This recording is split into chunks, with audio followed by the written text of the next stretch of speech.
ಸ್ನೇಹಿತರೆ ನಮಸ್ತೆ. ನನ್ನ ಯೂಟ್ಯೂಬ್ ಚಾನಲ್ಗೆ ತಮಗೆಲ್ಲ ಸ್ವಾಗತ ಸುಸ್ವಾಗತ.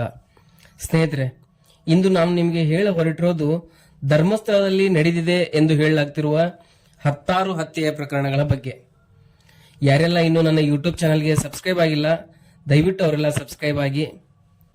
ಇನ್ನು ವಿಷಯಕ್ಕೆ ಬರೋಣ. ಇತ್ತೀಚೆಗೆ ಕೆಲವು ದಿನಗಳಿಂದ ಧರ್ಮಸ್ಥಳದಲ್ಲಿ ಹಲವಾರು ಕೊಲೆಗಳಾಗಿವೆ, ಅತ್ಯಾಚಾರಗಳಾಗಿವೆ ಎಂದು ವರದಿ ಬರ್ತಾ ಇದೆ. ಕೊಲೆಗಳ ವಿಚಾರ ಮುನ್ನೆಲೆಗೆ ಬರಲು ಕಾರಣ ಒಬ್ಬ ಅಜ್ಞಾತ ವ್ಯಕ್ತಿ ನ್ಯಾಯಾಲಯದ ಮುಂದೆ ಕೊಟ್ಟಿರುವ ಹೇಳಿಕೆ. ಅವನ ಹೇಳಿಕೆಯ ಆಧಾರದ ಮೇಲೆ ಪೊಲೀಸರು ತನಿಖೆಯನ್ನ ಆರಂಭಿಸಿದ್ರು. ಆದರೆ ಅಲ್ಲಿನ ಸ್ಥಳೀಯರು ಹೇಳುವಂತೆ ಪೊಲೀಸರ ತನಿಖೆ ಸರಿಯಾಗಿ ಆಗ್ತಾ ಇಲ್ಲ ಎಂದು ಪತ್ರಿಕಾ ವರದಿಗಳು ಬರತೊಡಗಿದವು. ಈ ಪ್ರಕರಣಗಳ ತನಿಖೆಗೆ ಒಂದು ವಿಶೇಷ ತನಿಖಾ ತಂಡವನ್ನು ರಚಿಸಬೇಕು ಅಂತ ಸಾರ್ವಜನಿಕರು ಸರ್ಕಾರವನ್ನ ಒತ್ತಾಯಿಸತೊಡಗಿದ್ರು. ಸಾರ್ವಜನಿಕರ ಕೂಗಿಗೆ, ಜನರ ಒತ್ತಡಕ್ಕೆ ಮಣಿದ ರಾಜ್ಯ ಸರ್ಕಾರ ಎಸ್ಐಟಿ ತನಿಖಾ ತಂಡವನ್ನ ರಚನೆ ಮಾಡಿದೆ.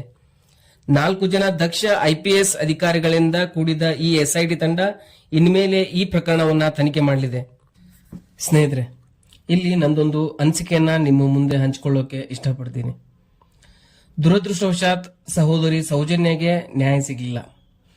ಹಾಗಾಗಿ ಈ ಪ್ರಕರಣಗಳ ತನಿಖೆಯು ಹಾದಿ ತಪ್ಪಬಾರದು ಅಂದ್ರೆ ಅಲ್ಲಿನ ಸ್ಥಳೀಯರು ಎಸ್ಐಟಿ ತನಿಖಾ ತಂಡಕ್ಕೆ ಸಹಕಾರವನ್ನು ನೀಡೋದು ಅತಿ ಅವಶ್ಯ. ಅದೇಗೆ ನಾವು ಎಸ್ಐಟಿಗೆ ಸಹಕಾರ ಕೊಡಬೇಕು ಎಂಬ ಪ್ರಶ್ನೆ ನಿಮ್ಮಲ್ಲಿ ಕಾಡ್ತಾ ಇರಬಹುದು. ಸ್ನೇಹಿತರೆ, ನೀವು ಮಾಡಬೇಕಾಗಿದ್ದು ಇಷ್ಟೇ. ನಿಮಗೆ ಯಾರ ಬಗ್ಗೆ ಆದ್ರೂ ಅನುಮಾನಗಳಿದ್ರೆ ಅದನ್ನ ತನಿಖಾ ತಂಡಕ್ಕೆ ತಿಳಿಸಬೇಕಾಗತ್ತೆ. ನಿಮ್ಮೂರಲ್ಲಿ ಯಾರಾದ್ರೂ ಮಿಸ್ಸಿಂಗ್ ಆಗಿದ್ರೆ ಅವರ ತಂದೆ ತಾಯಿಗಳಿಂದ ಕಂಪ್ಲೇಂಟ್ ಅನ್ನ ಕೊಡಿಸುವಂತ ಕಾರ್ಯವನ್ನ ಮಾಡಬೇಕು. ಅಷ್ಟೇ ಅಲ್ಲದೆ ತನಿಖಾ ತಂಡದ ತನಿಖೆಯು ಹಾದಿಯನ್ನ ತಪ್ಪದಂತೆ ನಿಗಾ ವಹಿಸುವುದು, ಅದನ್ನ ಫಾಲೋ ಅಪ್ ಮಾಡುವುದು ತುಂಬಾ ಮುಖ್ಯವಾಗಿರುತ್ತೆ. ಸ್ನೇಹಿತರೆ, ಜನರ ಹೋರಾಟಕ್ಕೆ ಜಯ ಸಿಕ್ಕು ಇಂದು ಎಸ್ಐಟಿ ತನಿಖಾ ತಂಡದ ರಚನೆಯಾಗಿದ್ದು ತುಂಬಾ ಸಂತೋಷದ ವಿಚಾರ.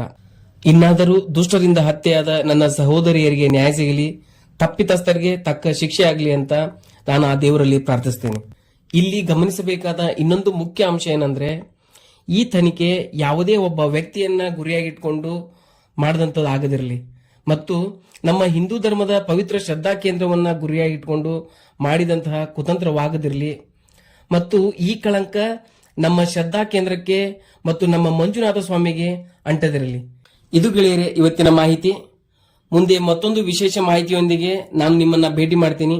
ಅಲ್ಲಿವರೆಗೂ ಟೇಕ್ ಕೇರ್. ಜೈ ಹಿಂದ್, ಜೈ ಕರ್ನಾಟಕ ಮಾತೆ.